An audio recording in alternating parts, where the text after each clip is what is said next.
Hi everyone, welcome to Belle's Books. I'm Carly and Happy New Year. As I'm filming, it is the 2nd of January, and you will notice I still have my Christmas decorations up because I don't take my decorations down until 12th night because I'm a traditionalist. So my lights on my tree are still up, but I've got the window open. It feels like a spring day today. You know, I guess that's global warming, but still, it's nice for now. So today I want to do a wrap up. I realised I've been very remiss and I haven't filmed a wrap up since August, which is pretty bad. And I have had a couple of months off because I've been hectic with work. So I've got 12 books to talk to you about today. I'm going to go through them and I won't spend as much time as I normally would do on them. So if there is one particular book or several books that you would like to know more of my thoughts on, please drop me a comment below, and I will happily do individual book reviews on any of these. So to start with, a couple of these are library books, so I don't have copies of them. The book that I finished in September was Luster by Raven Leilani. So I've taken this back to the library and I was just thinking, I don't really remember much about that. It hasn't stayed with me like I thought it would, but I went back and had a look at the review I wrote. I usually write reviews of all the books that I read so that I can remember them. And this is the last one that I wrote. I've, again, been remiss with writing my book reviews. And reading over my review, I can't remember, I think I gave it 4 stars, but I did really enjoy this book. I found it very uncomfortable to read. So it is about our main character, Edie. It's told from her first person perspective.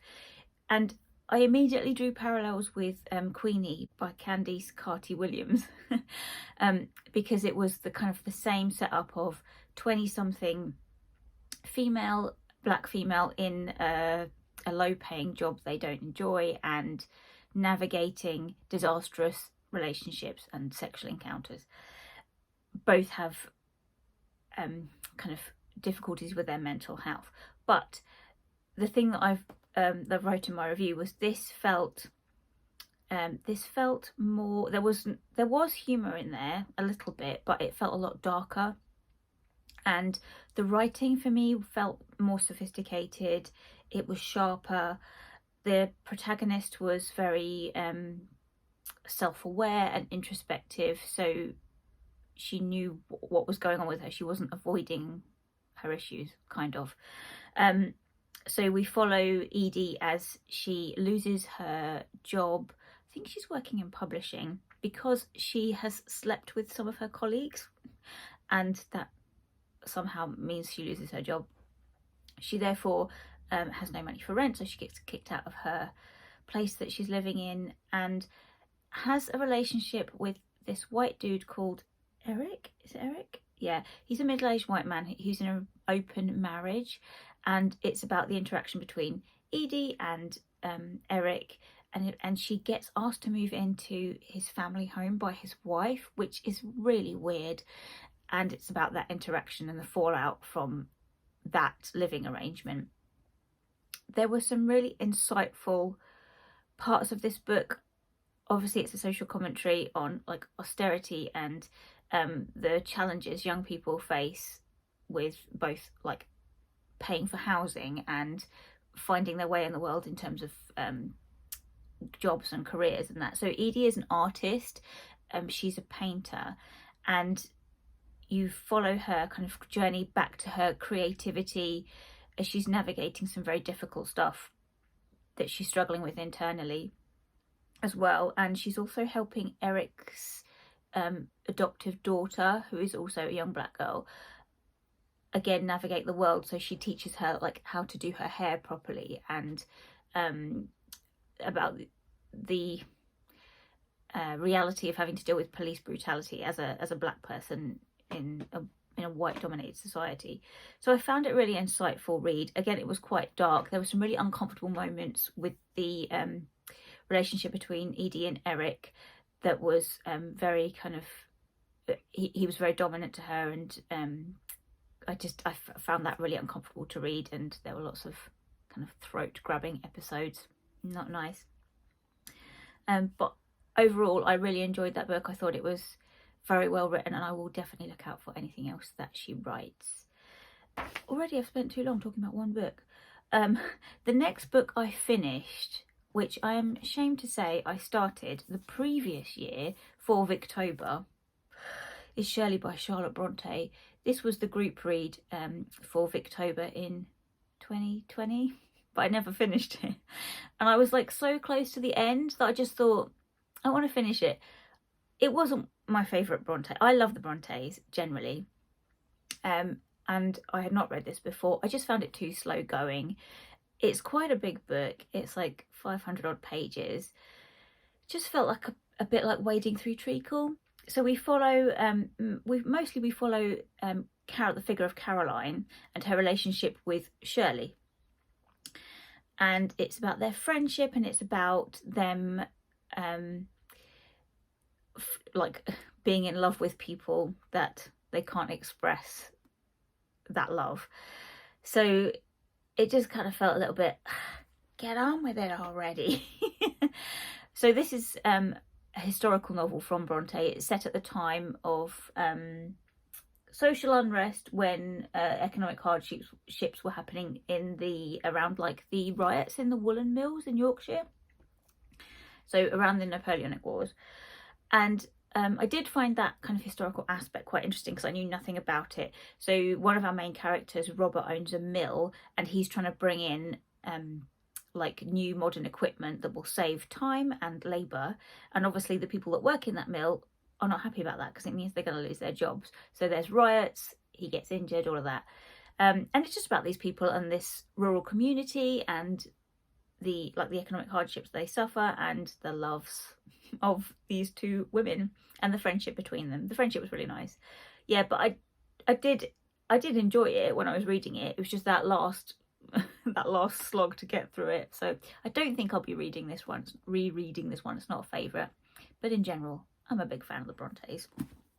Okay, next I read for my book club What Stars Are Made Of? The Life of Cecilia Payne Gaposchkin. I don't know if I'm saying that right. Gaposchkin?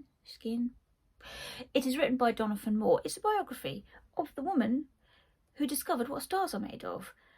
This book was fascinating. I enjoyed it very much because I knew nothing about her. And surprise, surprise, it is a woman who has made a scientific discovery, and her name is not familiar to me like the other scientists that we all know and what they discovered. So I found this really fascinating, learning about her life. And also she went to Cambridge University. So the parts I really enjoyed the most were her university life, being in Newnham College in Cambridge, because I know Cambridge very well, and like reading about the places that she went through Cambridge, the streets she walked, and it felt really kind of I connected with that because I was like, I know these places, I can envisage where she walked down these streets and the places that she went to in college to get to. So it's about her whole life, although the pacing did feel a little bit off because it felt like there was a lot centred on her youth and working at Harvard. And then there was a piece like that got skipped over where she was married and had children, and it felt like this part of her life when she was older just didn't get talked about. And the one criticism I have of this book is that you can tell it's written by a man, because while he is interrogating the fact that this was a woman who made a scientific discovery that was so important to our knowledge of science and what we now know about the universe, he did say, you know, well, it didn't get credited to her, this piece of knowledge that she discovered. He still kind of perpetuates the sexist way of speaking about women in that time. So he's like, oh, it was a shame that her discovery didn't get put down in the history books. It was attributed to a man who discovered the same thing 5 years later. So in my annotations of this book, I've got a lot of outrage in the margins here, lots of exclamation marks, where I was arguing with the author of this biography, going, what? Are you kidding? I wrote, are you kidding? So I would definitely recommend this book because it is fascinating, and I think she deserves to be read about, and her life is amazing. What she achieved is amazing. Considering it was a time when women were barred from actually being awarded degrees. There's some really interesting stuff in here about responses from men to the rights that women were given. So when she was studying in Cambridge, she studied like the men would, but she had barriers. Obviously, she wasn't allowed to take out library books. So like the men were, because it was barred from women to take out library books. So she had to go in to the library and she copied down all the text that she needed into a notebook, which just blows my mind. She wasn't allowed to be awarded a degree. They were given, there was a motion passed that they were given like a titular degree, so they could have the title of a degree, but not an actual degree conferred on them, which doesn't really make much sense to me. But even that prompted outrage and a riot of the men of Cambridge storming Newnham in protest that women were allowed the title of a degree. What? So there's some really fascinating stuff in here, and just the woman was an absolute powerhouse and a legend of intellect.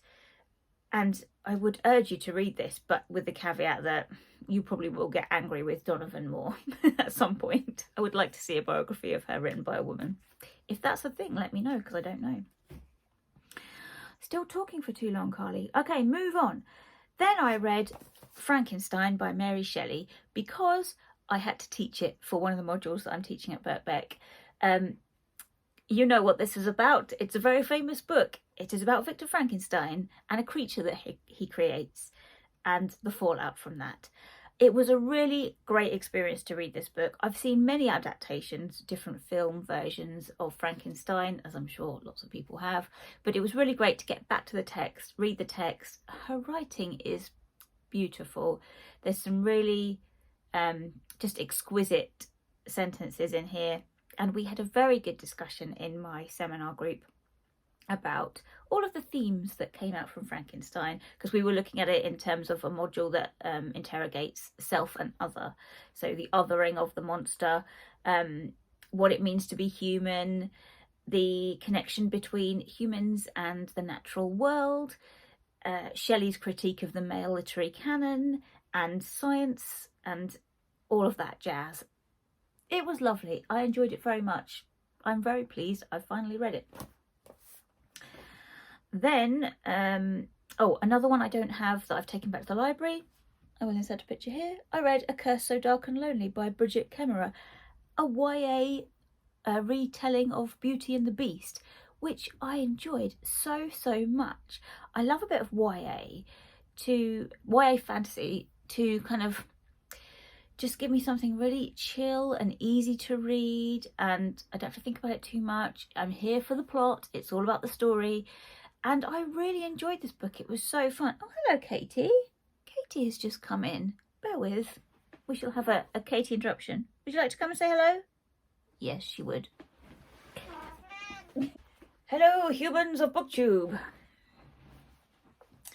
Katie has had her second breakfast, and so now she's come up here for a nap. Yes, so A Curse So Dark and Lonely. We follow our character, who I've immediately forgotten her name, Harper.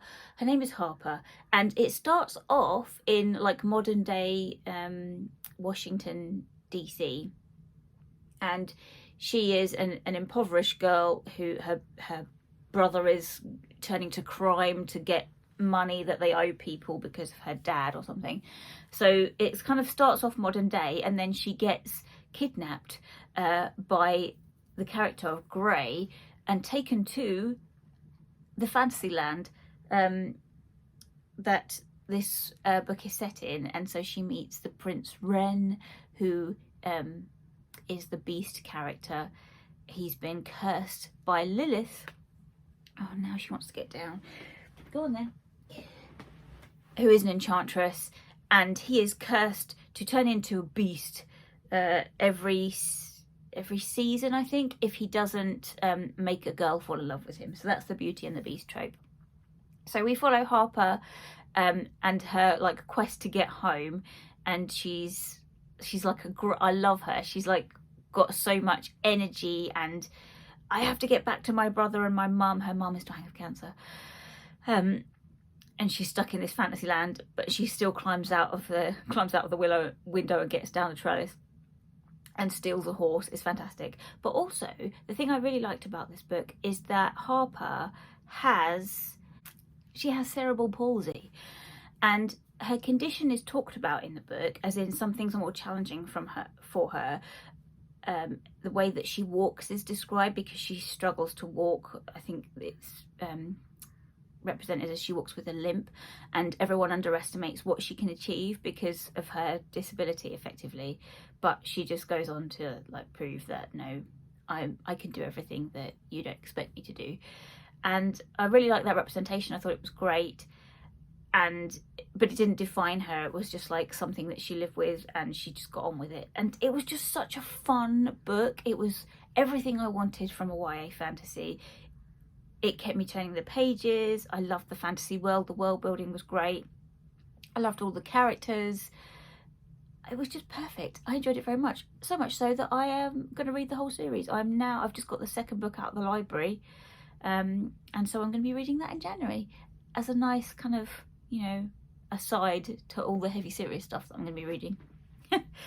Then I read Girl, Woman, Other again. So this was a reread for me. So I listened to an audio, and I like doing that. I like consuming it in a different way. So the first time I read this, I read the physical copy, and I think Katie's waiting to go outside. She's just staring at the door. Bear with. I'm going to have to let her out. She's doing that thing.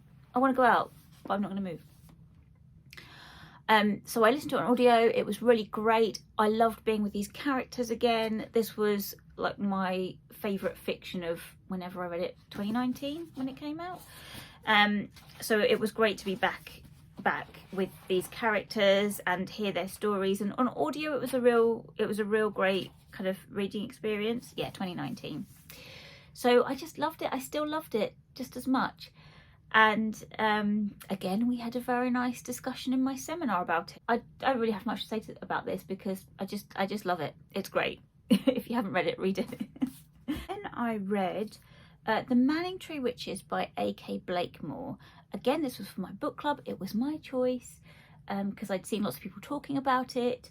And this tells the story of the victims of the witch trials in the UK.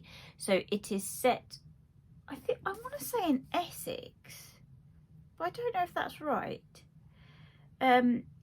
Anyway, we follow the character of Rebecca West. She is one of the women that is accused of witchcraft, along with her mother and the various women in the small rural community that they live in.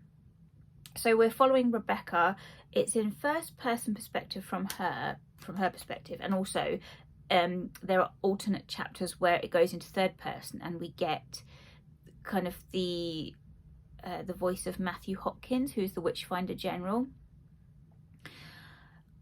I think I was expecting more from this book because of the hype, so I wish I hadn't gone into it with such high expectations. Not that it wasn't a great book. I bloody loved it. I thought it was fantastic. But I don't know, I think I got the impression that something was going to happen, like kind of magic realism, that the women that were classed as witches were going to actually either be witches and get revenge on Matthew Hopkins. But this tells the very visceral and tangible story of those women and what it meant to be accused of witchcraft. The writing in here is, again, exquisite. You can tell that A.K. Blakemore is a poet. The prose is beautifully rendered, so well crafted. It's just every sentence is like, either because it's really grounded in smell, and there's a lot of sensory detail in here, a lot of gross stuff, particularly because when this was happening, 1643, everyone didn't smell like roses, and you get that impression. There's a lot of smells in here. It really grounds you in that time period, though. It's fantastic. I really felt like I was there, and that was just amazing. So I did really enjoy this book, and it did make me want to read more about the witch trials, like non-fiction around it, and generally more witchy books because I love it. There is like a couple of dream sequences in here where things go a bit like, what is happening? And I loved those. I kind of wanted more of those. There's an episode where the cat, Vinegar Tom, what a great name, is actually the name of a cat in real life, is taken from the witch trials, turns up and in her dream. And I just loved it so much because she says, Vinegar Tom, I thought you were dead. And he's like, well, I am, unfortunately. Poor Vinegar Tom. And most chapters are headed with like a little piece of the historical record, like testimonies from people around the witch trials. So I found that really interesting. Yeah, it just made me want to read more about it. But I generally really loved this book. I just felt like because I had such high expectations and I think I had a different view of what it would be, that not that it fell short, but I was like, oh, okay, it's just a book about the victims of the witch trials. I thought there was going to be more, but that's my own problem. I would definitely recommend this book, and also I probably would reread this. I really enjoyed it. I also read around that time Jen's book, The Sister Who Ate Her Brothers and Other Gruesome Tales. I was reading this very slowly, like one story at a time, and I was reading them to Dan. I just love these tales, like the pictures, the illustrations in here are stunning as well, and quite gruesome. As the title suggests, they're gruesome tales. I can't remember the one that was my favourite. I think I loved The Souls Trapped Under the Ocean, which was about a merman and a man that falls in love with him. So these tales are all from around the world, different folk tales that are kind of spooky, and Jen retells them with obviously great representation. And they're just amazing. I love them. There were some really gross parts in these stories. I was like, the adults who lost their organs, you know, it gets a bit icky. But I loved it. I loved it a whole lot. I think I will probably get a copy of this for one of my nephews. Oh, another book I got out from the library that I've since taken back. I will put a picture here. I read Writers and Lovers by Lily King. I adored this book. This was like, I guess maybe not something I would ordinarily pick up. I picked it up on the recommendation of Grace over at GK Reads because she really loved it. So this was very easy to read. It is a book about, I've immediately forgotten her name. I can't remember characters' names. I'm going to have to look it up. Her name is Casey. It's Casey. So we follow Casey, who is our protagonist, and she is waitressing, not getting paid much, having trouble finding decent places to live, so she lives in like someone's garage. She's a struggling writer, and it's about her trying to work on her novel and getting it published and having a relationship with two different men. So there's Oscar, who is an older, very well-known author. He has two young boys that she really kind of falls in love with, and the easy option to move in with Oscar and these lovely boys and make a family there. And then there's Silas, who is your typical won't call you back kind of guy, but he's the one that kind of gets her heart beating. I generally don't like romance and love triangles. It's not my bag, but I really enjoyed this book. I think primarily because it was about writing, the writing process, and there were lots of kind of inferences to various different authors and different literary works, and so I just really enjoyed it for that. And the romance like didn't bug me. It was good. I liked both of them, so I was very pleasantly surprised by this book, and would definitely read anything that Lily King writes, because it was just like such an easy read. I really enjoyed it. I wanted to get back to it all of the time. So yeah, I really enjoyed that.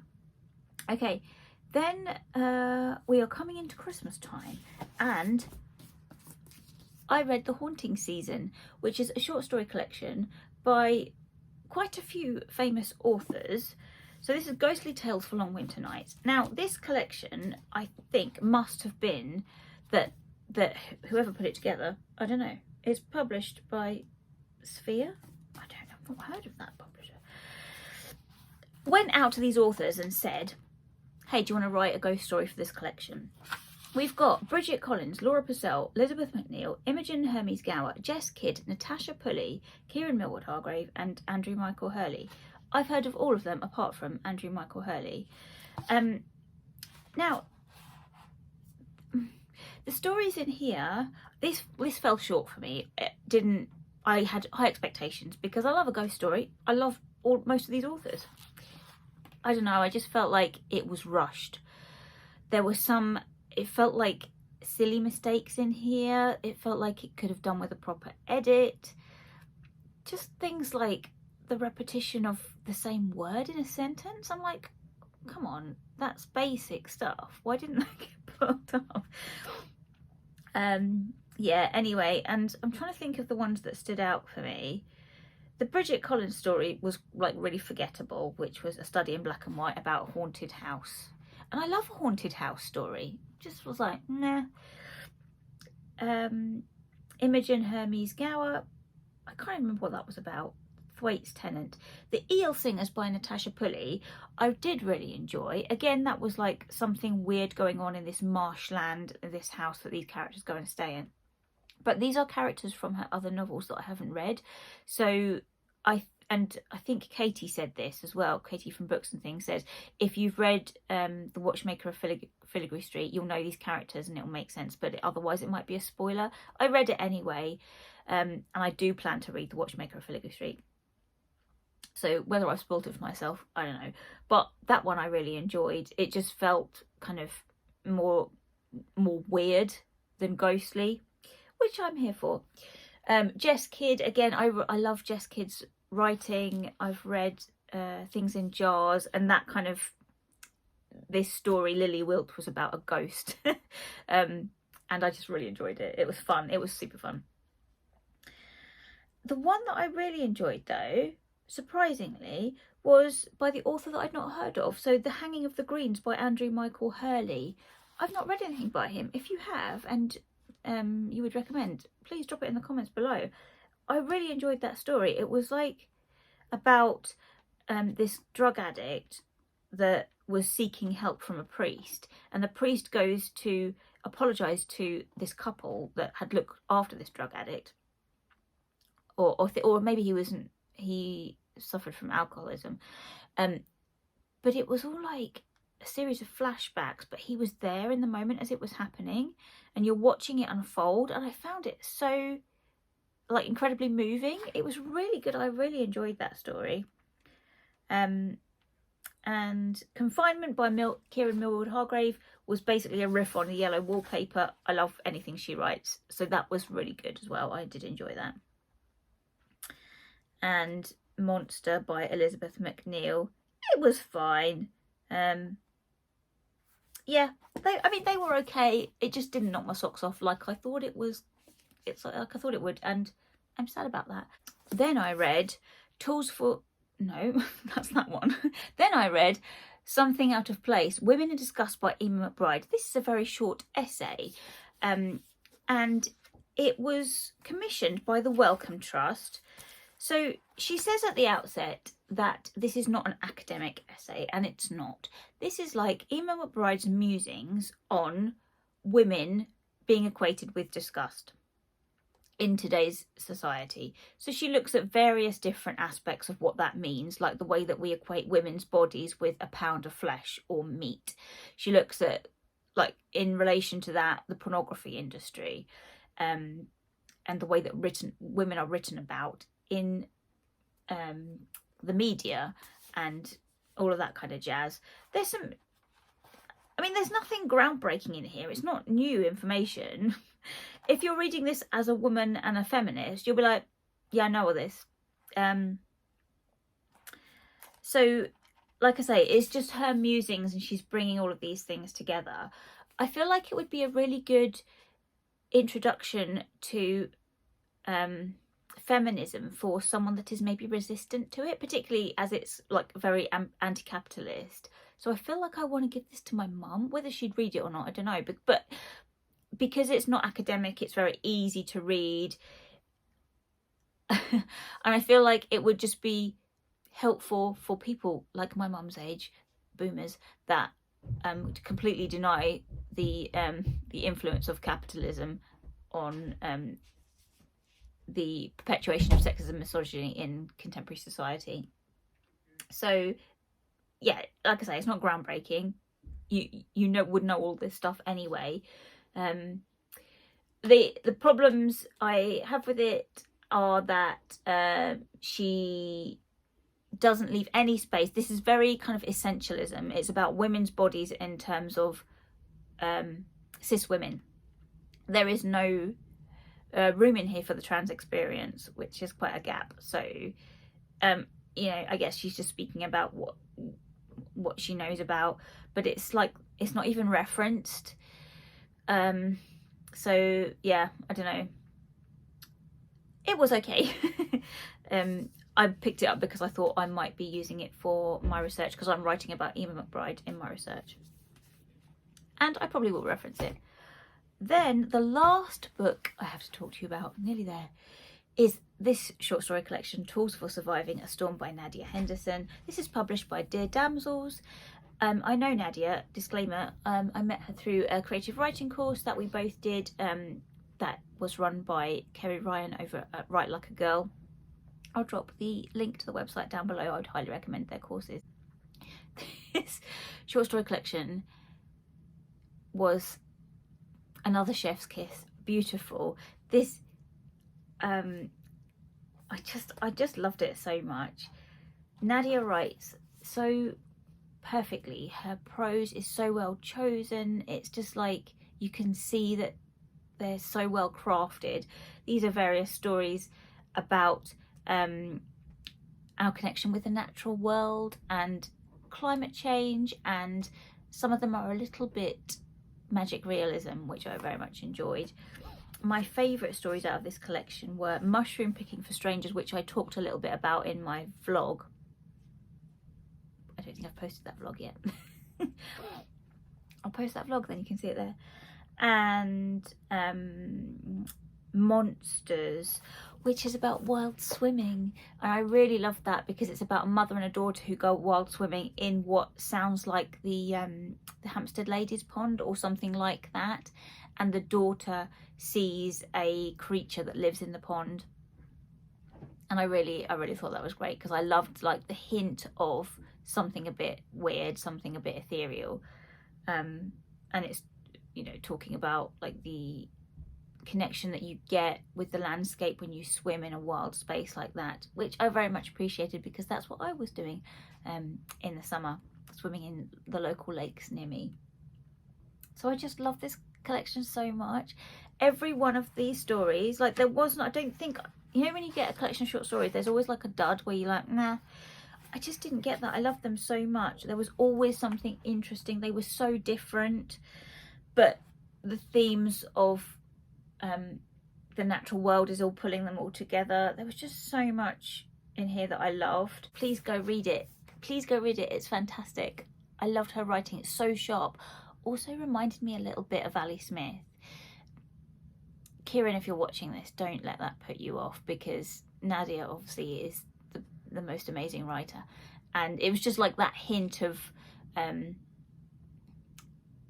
the hint of nature and humans being combined. So there's one story where there's two characters in a woods and moss or lichen starts growing on their skin, and it just reminded me of an Ali Smith story where a tree starts growing out of someone's chest. But yeah, I loved it very much. Please go read it. All right, we're at the end now. Sorry that took so long. I did speak too long on each of those books. I will be doing next my best books of 2021 and also posting up a couple of short vlogs where I was. One in the Dickens Museum, and we went to see A Christmas Carol in London, and also when I went on a writing retreat up in Newcastle. So they are to come. I hope this was enjoyable. Talk to me below if you've read any of these books, particularly if you've read What Stars Are Made Of. I would like other people's views on this, please. And tell me what you've been reading. Other than that, I will see you very soon in another video. Bye, everybody.